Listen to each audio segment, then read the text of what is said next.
Göyçayda Uşaq İncəsənət Festivalı təntənəsi təşkil olunub.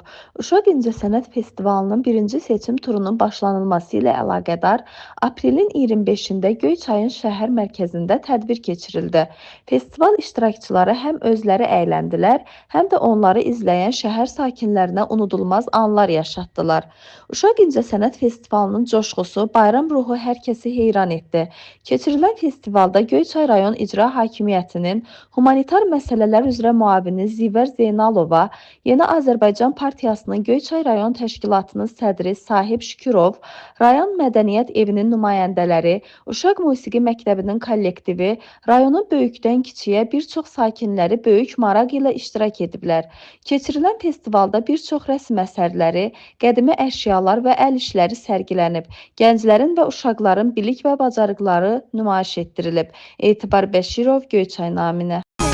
Azərbaycan, Azərbaycan, yurdum yuvam qocaman.